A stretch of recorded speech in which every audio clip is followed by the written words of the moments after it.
안녕하세요. 캔들피그와 김하백의 나불대화 시간입니다. 요즘 전 세계 경제에 큰 충격파가 발생하면서 경제 위기와 관련한 대책들이 거의 종합 세트로 나오고 있는 상황인데요. 양적 완화는 물론이고 CP 매입부터 기본소득 이야기에 통화수합에 정부든 중앙은행이든 뭐 할 수 있는 거는 다 나오고 있는 상태입니다. 최근에 대책 하나씩 나올 때마다 계속 다루고는 있는데 오늘은 최근 한미 간 맺은 통화 수합에 대해서 이야기를 한번 해보도록 하겠습니다. 반갑습니다, 김하백님. 네, 안녕하세요. 지난주에는 우리나라 환율이 1296원까지 찍으면서 장중한 때 1300원에 육박하는 일이 있었는데요. 엄청 올랐었죠. 네. 이렇게 최근 들어 환율 문제가 워낙 뜨겁게 부각되다 보니 지난주에는 우리나라하고 미국이 통화 수합을 체결하는 일이 있었습니다. 시청자분들은 통화 스와프 하니까 한 번쯤 들어본 단어인 것 같은데 또 의외로 의미는 많이 생소해 하시는 분들이 많이 계신 것 같은데요. 그래서 오늘은 통화 스왑의 기본적인 개념을 알아보면서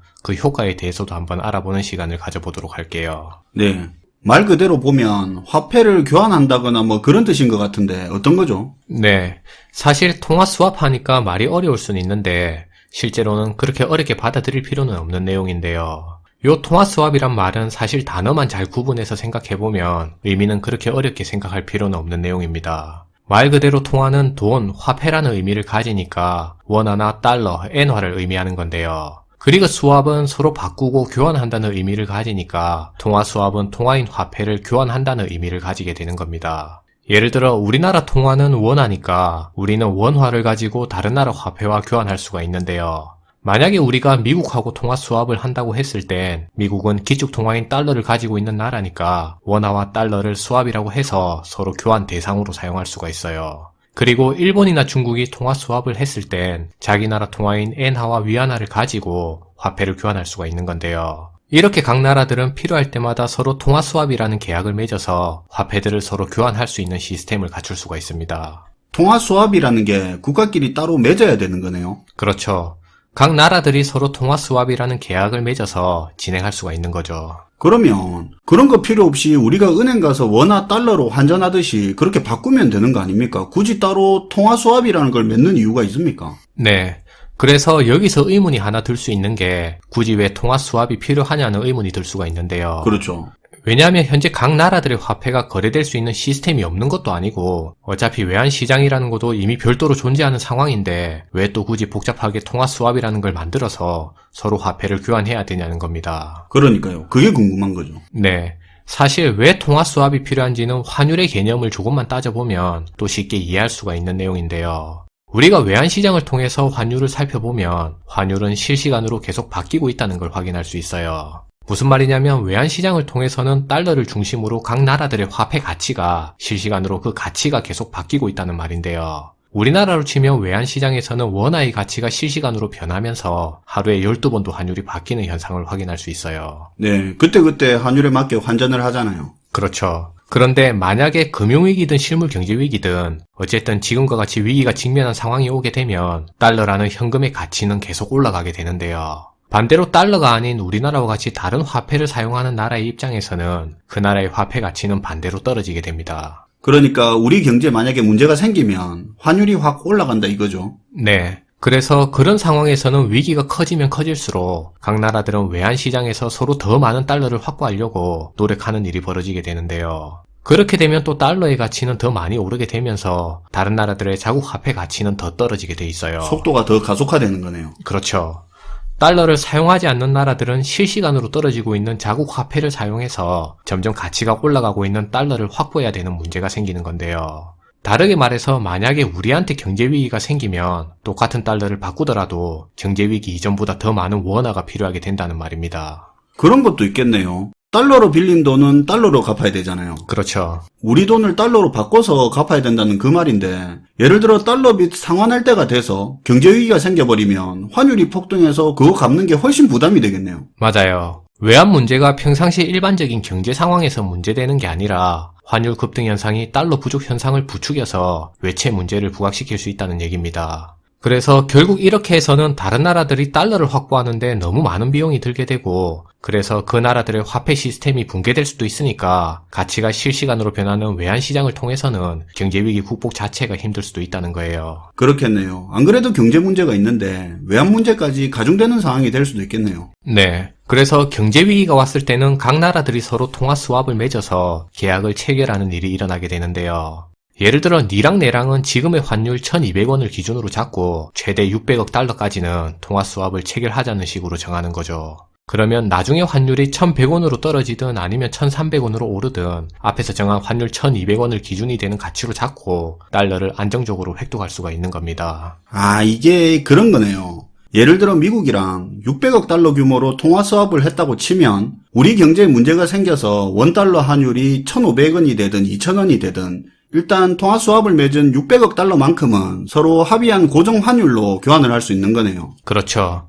사전에 합의된 특정 환율을 기준으로 서로의 화폐를 맞교환할 수 있는 겁니다. 그럼 통화 스왑이 경제에 문제가 발생했을 때 외환 문제에 대한 일종의 대책, 보험 그런 성격이 있네요.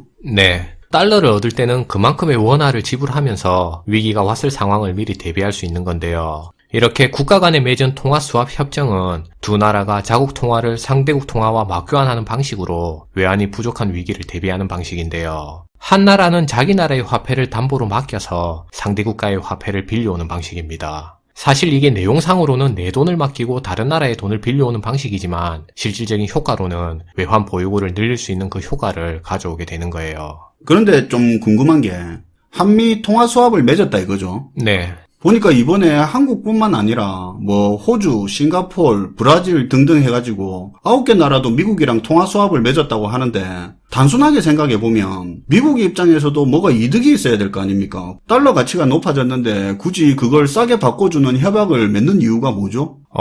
통화적인 가치 입장에서만 보자면 미국이 손해본다고 생각할 수도 있을 건데요. 미국 입장에서야 당장 달러 가치가 올라가서 이득인데 왜 굳이 싸게 바꿔주냐고 생각할 수도 있어요. 그런데 이전 방송에서 현재 전 세계의 경제는 공급과 소비 모두가 하나의 가치 사슬로 엮여 있다고 했는데요. 그렇죠. 재화든 상품이든 서비스가 됐든 심지어 통화가 거래되는 외환 시장까지도 전 세계 경제는 현재 하나로 묶여 있는 상황입니다. 그래서 만약에 어느 한 국가의 통화 시스템이 무너졌다고 했을 땐 미국 역시도 그 피해를 피해갈 수가 없는 입장인데요. 미국 입장에서는 당장 달러 가치가 올라서 얻는 이득보다 어느 한 국가의 통화 시스템이 붕괴됐을 때가 더 큰 피해를 입을 수 있는 상황인 거죠. 그래서 미국을 중심으로 각 나라들이 서로 협력해서 지금의 경제 시스템을 유지해야만 서로가 피해를 최소화시킬 수 있는 겁니다. 아, 그렇게 하는 게 길게 봤을 때 미국한테도 유리한 거네요. 다 엮여 있으니까. 맞아요. 사실 우리나라는 미국, 일본과 이런 통화 스왑을 맺어서 2008년의 금융위기를 극복하는 데 큰 도움을 얻은 전례가 있는데요. 당시에 우리나라는 미국하고 300억 달러라는 통화 스왑을 맺어서 위기 극복에 큰 도움을 얻기도 했습니다. 그리고 실제로는 당시에 일본하고도 2011년도까지 700억 달러에 이르는 통화 스왑을 맺어서 상당히 큰 도움을 얻은 기억도 있는데요. 이후에는 일본과의 과거사 문제라든지 독도 문제가 외교적 갈등의 빌미가 돼서 2015년부터는 일본과의 통화 스왑 자체가 완전히 종료된 상태예요. 어쨌든 이번에 우리나라는 달러 수급 불균형에 따른 환율 급등 위기를 맞아서 미국하고 600억 달러 규모의 통화 스왑을 체결하게 됐는데요. 현재 우리나라의 외환 보유고가 4,100억 달러 정도 되니까 미국과의 통화 스왑을 합치면 4,700억 달러 정도는 확보하게 된 셈이 됩니다. 그러면 외환 쪽은 좀 걱정을 덜 해도 되는 겁니까? 그렇다고 아직은 우리나라 외환 보유고가 GDP 대비 25% 정도밖에 안 되는 상황이라 크게 안심할 만큼의 만족스러운 수준은 아닌 것 같은데요. IMF에서는 GDP 대비 50% 정도를 고려하고 있는 상황이라 IMF가 무조건 맞다고 할 수는 없겠지만 어쨌든 그 기준에서는 아직 부족한 게 현실인 것 같아요. 그래서 개인적으로는 1조 3천억 달러 이상의 외환 보유고를 확보하고 있는 일본하고도 통화 스왑을 맺어서 조금 더 국내 외환 시장을 안정화시키는데 기여할 필요는 있어 보인다는 생각입니다. 일본은 별로 생각이 없는 것 같던데. 어쨌든 통화 스왑이라는 게 개념적으로만 보면 그렇게 어려운 건 아니네요. 네.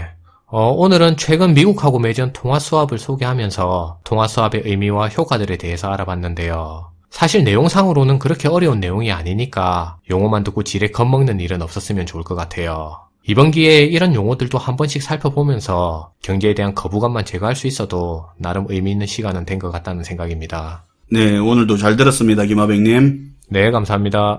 오늘은 통화 수합에 대해서 알아봤는데요. 최근 각 국가들이 펼치는 경제위기 대책들이 많이 나오는데요. 유심히 보면 우리 포함해서 세계 경제가 기존에 겉으로는 표는 잘 안 냈지만 어떤 부분을 불안해하고 있었는지 표시가 많이 납니다. 개인적인 생각이지만 이번 대책을 핑계 삼아서 그동안 외면하고 있던 문제도 똘똘마리로 한 번에 같이 처리하려는 느낌도 있고요. 최근에 나오는 경제 대책들을 유심히 보시고 그 대책을 뭐 때문에 왜 했는지를 따져보시면 지금 경제가 가지고 있는 약점에 대해서도 생각해 볼 수 있는 계기가 될 듯합니다. 물론 저희들도 그때그때 챙겨드릴 거고요. 시청해주셔서 감사하고요. 지금까지 김화백 캔들피그의 나불대화 시간이었습니다.